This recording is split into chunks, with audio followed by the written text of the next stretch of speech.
Hello there, my name is Doug Armstrong. Welcome back to my channel. If you are a regular viewer, if you're not, then congratulations. You have picked a very good video to start with because today I am making some freaking tasty looking desserts. Yes, just like these ones behind me. Do you want to have a little look?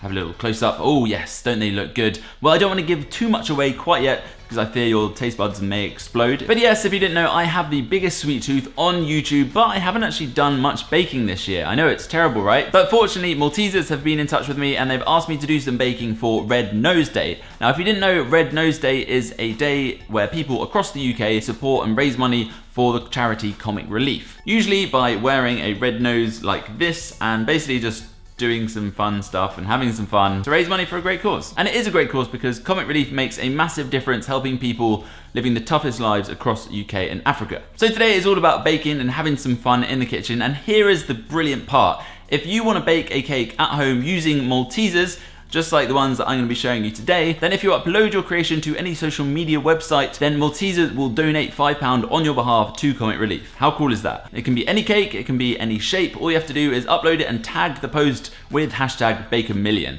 So why not get involved? Together we can hopefully raise lots of money for Comic Relief. Let's get baking. Okay, so we are starting strong because first up we have a Malteser's cheesecake. Oh yes. Oh my god, it has been a while since I've made a cheesecake and this one is friggin' sexy. Are you ready? Okay, let's do this. So to start with, we need to make a base for the cheesecake, and to do that, I'm gonna take some Maltesers, throw them into my blender and give them a little blend, get them nice and fine and powdery and awesome. And then make sure to stand in the way of the camera as you pour them into the tin. I don't know what I'm doing there, that looks a bit dodgy.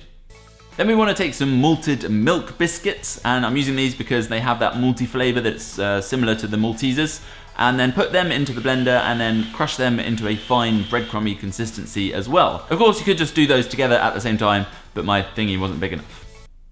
Wait a minute. Then to that, add some melted butter or margarine, and then mix it all together and mush it about, and squish it down into the tin, and there we go. There is your lovely, tasty base for the cheesecake. Now this, by the way, is a no-bake cheesecake, so don't worry, you don't have to faff around with the oven or anything.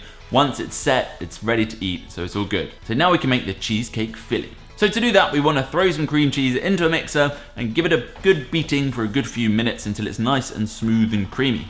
Meanwhile, while we're waiting for that to happen, we can start melting some chocolate. There's going to be two layers to this cheesecake. So the first one is going to be a milky dark chocolate. You could just do milk. I decided to make it half milk, half dark because I really like dark chocolate, but that is up to you. And then we also have some white chocolate, which is going to be the second layer. So first up, take the white chocolate and melt that in the microwave. I prefer to melt all my chocolate in the microwave all the time because I feel like it's a bit easier, it's quicker, it's less faff. As long as you heat it up very gradually on a low to medium heat, then there's less chance of it splitting, overheating, and it will remain tempered, which is a good thing. So when your cream cheese is nicely whipped up, you can scrape down the sides of the mixer and then turn it back on because we're gonna gradually pour in some double cream into that to make a nice creamy, cream cheesy, cheesecakey thing.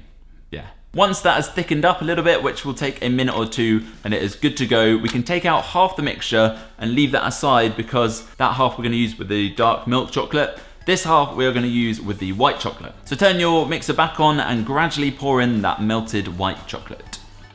Ooh, that is looking good. Once that is combined, you want to scrape out the mixer bowl and leave that aside because we're going to use that in a minute. Then add back in the other half of the creamy cheesy mixture that we set aside a minute ago, back into the mixer and get that mixer going again. Now the white chocolate was sweet enough that we didn't need to add any sugar in, but this one, it is better if you add a little bit of sugar back into the mixture, along with some malt powder, which you can pick up from the supermarket, that has that malty flavor that is sort of similar to what you get in Maltesers. And once you've melted together your milk and dark chocolate, and it's nice and smooth, then you can pour that in and add that to the mixture as well. Once that is all nice and combined, then we can take that chocolatey mixture and plonk it on top of the base and spread it out so it's nice and even. You want to try and leave a nice smooth edge all the way around so that it will look better once it's out the tin. And also so you can have a little taste test because it's really good. Then on top of that, pour on the white chocolate cheesecakey mixture. This one's a little bit more runny, so you can just give it a good jiggle and a tap until it settles smoothly right down to the edges and it's nice and even. Now you can go crazy and decorate it however you want. I'm going to put Maltesers all the way around the outside of the cheesecake, and then I've also crushed some Maltesers and I'm going to sprinkle them all the way over the top as that looks really awesome. If you wanted to go crazy, you could even add some Maltesers into the mixture as well if you fancied. Once that's done, pop it into the fridge and leave it to cool and set completely. Best if you can leave it overnight, but minimum probably 5 hours. I know it's tempting, but gotta let it set, it'll be better. This is what you came for. Here it is. Gotta be honest, I actually made this cheesecake 4 days ago in advance of filming this bit of the video, and I've already eaten 3/4 of the cheesecake. It is so good.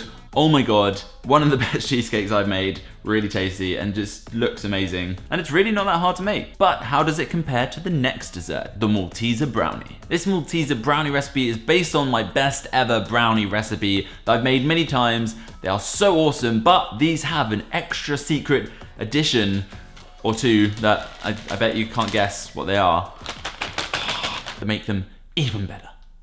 So whip out your mixer and throw in 3 eggs, preferably cracking them first. Brownie points, get it? Brownie points, if you can crack it with one hand, like I did. Cool, man, so cool. Then throw in some sugar and turn on your mixer and give it a seriously good beating. Yes, like we're talking at least 5 minutes. Takes a while, I know, sorry if you've got to do it by hand, but my thing does it for me, so now I've got 5 minutes to kill. Dance break!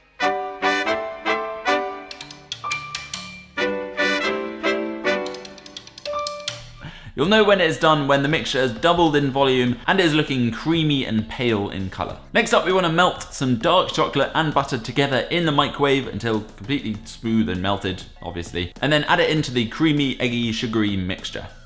Now, with all these things that we're adding into the mixture now, we don't want to lose any of the air that we just spent at least like 5 minutes beating into the eggs. So basically, you want to be really gentle when mixing stuff in, fold it around the edges and just like be really delicate with it and only mix it until it is just about combined each time. Into a bowl, sift some flour and some cocoa powder, and then also add in some more of that malt powder that we had earlier, again just to give it an extra malty flavor that will make it awesome. Now pour in the flour, cocoa, malt mixture into the big bowl, and again gently fold it and mix it together. And when that is just about combined, put in the final ingredient, which is of course load of Maltesers. Oh yeah. Now we can pour that into a dish that I've lined with grease-proof paper just to make it easy to get the whole thing out later on. And then give the dish a good shake and a jiggle to make sure that it spreads out evenly and right to the edges. Now pop that into your oven and remember to set a timer. Very important because we want to cook this for quite a specific amount of time, 25 minutes. Now when that 25 minutes is up, we want to take it out and check whether or not it's done. We can do that by giving it a good jiggle. There's so much jiggling going on in this video, I swear. But yeah, another little jiggle. And if the middle of the brownie wobbles a little bit, then it might need a little bit more.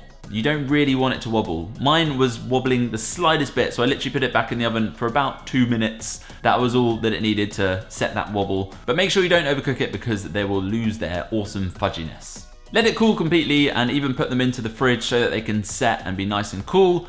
And this is what they look like when they're done. Oh yeah.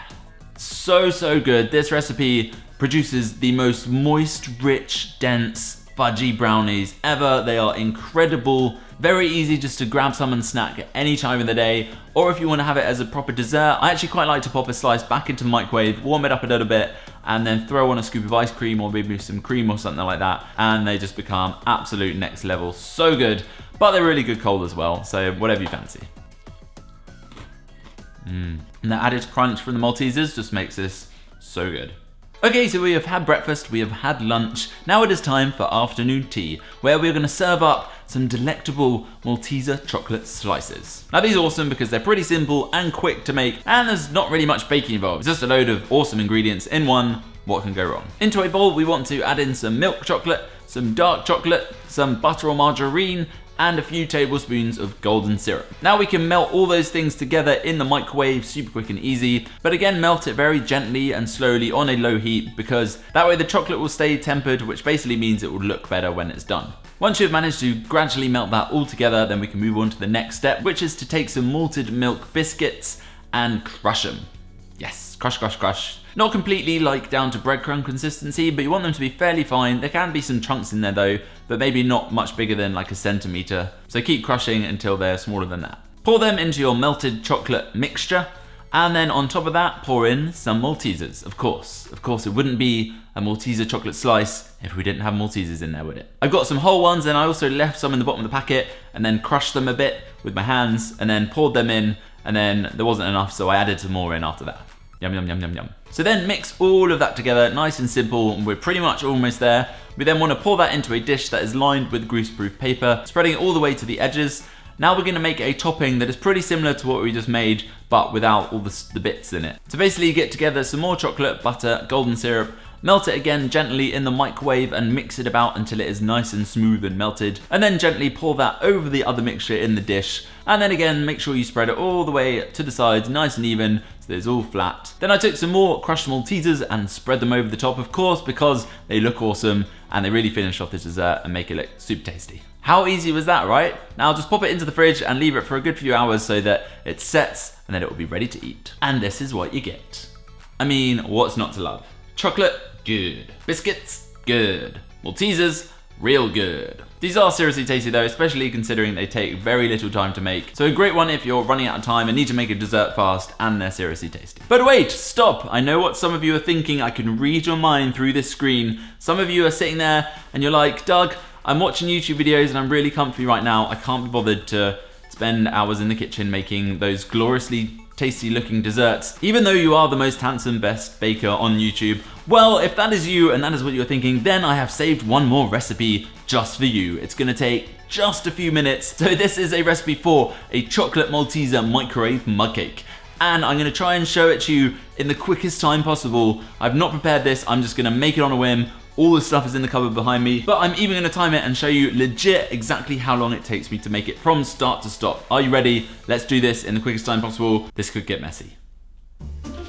Hello, future Doug. This is past Doug from like a minute ago, talking you through the recipe so that you know how to make the 2-minute Malteser microwave mug cake. That's a lot of M's. You will need 2 tablespoons of flour, 2 tablespoons of cocoa powder, 2 tablespoons of sugar. Pour them into a mug and give them a little mix. How are you getting on with that? I don't know. Hopefully well, because you're trying to do it really fast. You're not paying attention to the camera. Oh, and also half a teaspoon of baking powder. Don't forget that. Once you've mixed them, you can add in a tablespoon of oil, plus an egg, 2 tablespoons of milk, and finally a pinch of salt. Mix that all together, and then of course add in some Maltesers to make it 10 times tastier. Probably like 35 grams I'm gonna guess, but I'll let you experiment. Now pop it into the microwave and put it on high for about a minute and a half. Now we wait. How cool is that? Look at that. Oh my God. Okay, there we go. Less than 6 minutes. I think that is pretty impressive. And look at that. It actually looks really awesome. It's really hot. Let's try it and see what it's like.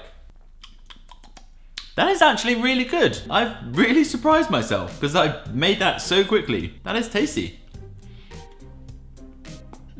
One tip, I use olive oil. Don't do that. Use regular oil because I can kind of taste it, but I didn't have any. But otherwise, it's freaking awesome. By the way, which was your favorite recipe from this video? Let me know. You can click the I up there and vote in the poll, and then we can all find out together which one was the best. I think my favorite was probably just about the cheesecake. What a surprise. I know Doug likes the cheesecake. So how about that? If you want to get involved and raise some money for Comic Relief, a brilliant cause, then you can do so just by having some fun in the kitchen and baking. All you got to do is bake any cake that is any shape using some Maltesers, and if you upload it to any social media platform and tag the post with #bakeamillion, then Maltesers will donate £5 to Comic Relief. I've given you a selection of my favorite recipes to choose from. There are loads more out there, but basically if you're just using Maltesers, it will work. Thanks very much for watching. Remember to subscribe if you are new to my channel, and you can check out some of my other videos because I've made loads of foodie baking ones in the past and lots of tasty stuff. So you could start with this video right here. But that is all for me. Thanks very much for watching, and I'll see you again very soon. Goodbye.